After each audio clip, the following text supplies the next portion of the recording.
Día 33 de la lectura de 1984 de George Orwell. Habíamos quedado en que dio media vuelta y huyó por las escaleras con el chocolate medio derretido en las manos. Ya se le veía el alma al hijo putica. Nunca volvió a ver a su madre.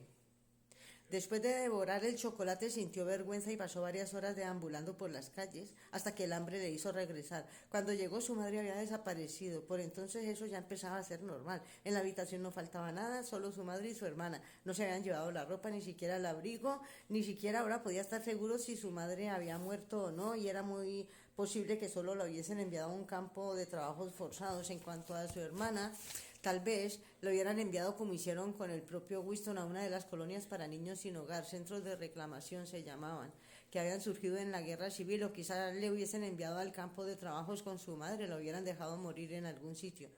El sueño seguía muy presente en su imaginación, sobre todo el gesto protector del brazo que parecía contener todo su significado. Recordó otro sueño que había tenido 2 meses antes. La había visto en el barco naufragado exactamente igual que cuando se sentaba abrazada a la niña sobre la colcha blanca y mugrienta, solo que muy por debajo de él, hundiéndose sin remedio y sin dejar de mirarlo a través del agua cada vez más oscura. Le contó a Julia la historia de la desaparición de su madre sin abrir los ojos. Ella se dio la vuelta y se puso más cómoda. Menudo cerdo debías de estar hecho en esa época, dijo con voz neutra, como todos los niños. Sí, pero la auténtica clave de la historia comprendió por el ritmo de su respiración que se estaba quedando dormida. Le habría gustado seguir hablándole de su madre, no crea que le recordaba de ella que hubiese sido una mujer excepcional y mucho menos inteligente. No obstante, poseía cierta nobleza y una especie de integridad, aunque solo fuese porque tenía sus propios valores y sentimientos que no podían cambiarse desde fuera. Jamás se le había ocurrido que una acción careciera de sentido solo porque no tuviera éxito. Si querías a alguien lo querías, y si no, no tenías otra cosa que darle, le dabas cariño. Cuando se acabó el chocolate, su madre había abrazado a su hija entre sus brazos. Era un gesto inútil que no cambiaba nada, no producía más chocolate ni podría evitar la muerte de su hija ni la suya, pero parecía lo más natural. La refugiada del bote también había intentado proteger a su hijo con el brazo, aunque fuese una protección tan inútil contra las balas como la hoja de papel. Lo más terrible que había hecho el partido era convencer a la gente de que los impulsos y los meros sentimientos eran inútiles, al tiempo que les había despojado de cualquier poder sobre el mundo material. Una vez en manos del partido, lo que sintieras o dejaras de sentir, lo que hicieses o no, era sencillamente indiferente. Pasara lo que pasara, desaparecías y nadie se acordaba de ti ni de tus actos. Te sacaban sin más del torrente de la historia, y aún así la gente de hacía solo 2 generaciones eso no le habría parecido tan importante, porque no estaba intentando cambiar la historia. Se regían por lealtades privadas que no cuestionaban. Lo que importaba eran las relaciones personales, y un gesto inútil, un abrazo, una lágrima, una palabra dicha a un moribundo podían tener valor en sí mismos. Los proles, comprendió de pronto, seguían aún en ese estado, no eran leales a un partido, un país, una idea, sino unos con otros. Por primera vez en su vida no sintió desprecio por los proles, ni pensó en ellos solo como una fuerza inerte que un día cobraría vida y regeneraría el mundo. Los proles habían seguido siendo humanos. En su fuero interno no se había endurecido, se habían aferrado a las emociones primitivas que él mismo había tenido que volver a aprender haciendo un esfuerzo consciente. Y al pensarlo recordó como algo sin relevancia aparente que unas semanas antes había visto una mano cortada en la acera y la había echado al arroyo como si fuese un tallo de col. Los proles son seres humanos, dijo en voz alta. No, nosotros no. ¿Por qué no?, preguntó Julia, que había vuelto a despertarse. Winston se quedó pensando un instante. ¿No se te ha ocurrido nunca que lo mejor que podríamos hacer es irnos de aquí antes de que sea demasiado tarde y no volver a vernos? Sí, cariño, se me había ocurrido muchas veces, pero aún así no voy a hacerlo. Hemos tenido suerte, objetó él, pero no puede durar mucho. Eres joven, pareces normal e inocente. Si te apartas de la gente como yo, podrías vivir 50 años. No, ya lo he pensado, haré lo que tú hagas. Y no te desanimes, se me da bien seguir con vida. Tal vez podamos seguir juntos otros 6 meses, un año, quién sabe. Pero al final no nos quedaría más remedio que separarnos. ¿Te das cuenta de que solo estaremos?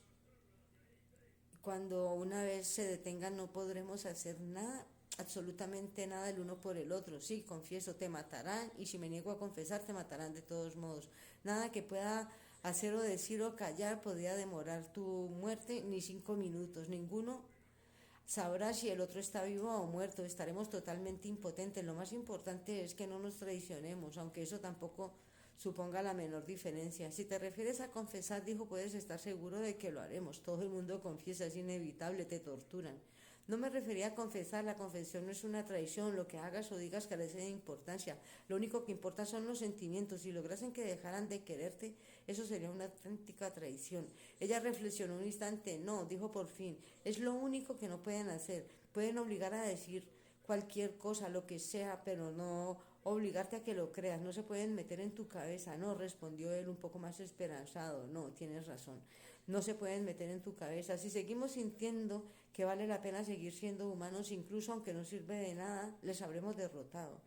Pensó en la telepantalla siempre encendida, podrían espiarte día y noche, pero si conservaban la cabeza fría aún era posible engañarles. A pesar de todas sus mañas no habían llegado a dominar el secreto de averiguar lo que estaba pensando otra persona. Tal vez no fuese tan cierto cuando de verdad estabas en sus manos. Nadie sabía lo que ocurría en el interior del Ministerio del Amor, pero no era difícil conjeturar. Torturas, drogas, delicados instrumentos capaces de registrar las reacciones nerviosas, un agotamiento progresivo fruto de la soledad, la falta de sueño, los constantes interrogatorios. Los hechos, en cualquier caso, no podían ocultarse, podían averiguarlos haciendo indagaciones o arrancártelos mediante la tortura. Pero si el objetivo no era seguir vivo, sino seguir siendo humano, ¿qué más daba al fin y al cabo? No podían conseguir que cambiaras tus sentimientos. De hecho, ni tú mismo podías cambiarlos por más que quisieras. Podían averiguar hasta el último detalle de lo que habías hecho, dicho o pensado, pero el interior de tu corazón, cuyo funcionamiento era un misterio incluso para ti, seguía siendo inexpugnable. Ahora, capítulo 8, página 182, ya vamos llegando. Lo habían hecho, por fin, lo habían hecho. La sala en la que se encontraba era alargada y estaba tenuemente iluminada. Habían oscurecido la telepantalla hasta reducirla a un leve murmullo. La alfombra de color azul oscuro era tan gruesa que daba la impresión de andar sobre terciopelo. O'Brien estaba sentado en el fondo ante una mesa de luz de una lámpara de pantalla verde con un montón de papeles a cada lado. Ni siquiera se había molestado en alzar la mirada cuando el criado se hizo pasar a Julia y a Winston. A Winston el corazón le latía con tanta fuerza que dudó que pudiera hablar. Lo habían hecho, por fin habían hecho, era lo único que podía pensar. Presentarse allí ya había sido una temeridad, pero haber ido juntos solo podía tildarse de locura. Inimaginable, por más que hubieran ido por caminos diferentes y no se hubieran encontrado hasta llegar al umbral de O'Brien. Aún así hacía falta aplomo para entrar en un sitio como ese. Solo en contadas ocasiones entraba uno en el domicilio de un miembro del partido interior o incluso pasaba por los barrios donde vivían. El ambiente del enorme bloque de pisos de suntuosidad y la amplitud de todos los olores desconocidos de buena comida y buen tabaco, los silenciosos y rapidísimos ascensores que se deslizaban arriba y abajo, los criados con chaqueta blanca que iban y venían. Todo resultaba intimidatorio, aunque tenía un buen pretexto para ir allí. A cada paso le había dominado el temor de que apareciera un guardia uniformado de negro o a la vuelta de la esquina le pidiera los papeles y le diera la orden de marcharse. No obstante, el criado de O'Brien les había hecho pasar sin la menor dilación. Era un hombre bajo de cabello negro con una chaqueta blanca y un rostro adamantino y achinado, totalmente inexpresivo. El pasillo por el que les llevó estaba tapizado por una mullida moqueta y las paredes empapeladas de color crema y los rodapiés blancos estaban exquisitamente limpios.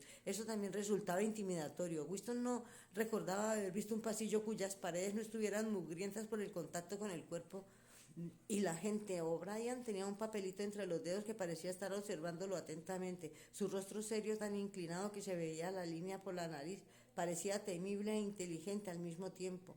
Pasó unos 20 segundos sin moverse. Luego se acercó al hablaescribe y tecleó un mensaje en la jerga híbrida de los ministerios. Referencia 1,5,7 aprobado totalmente. Punto sugerencia contenida en referencia 6 doble más. Ridículo, rosa criminal, cancelar pronto, no proceder, construcción ante conseguir plus más, cálculos, maquinaria, punto, fin del mensaje. Y comenzaremos mañana con el día 34. Ay, qué triste es el libro.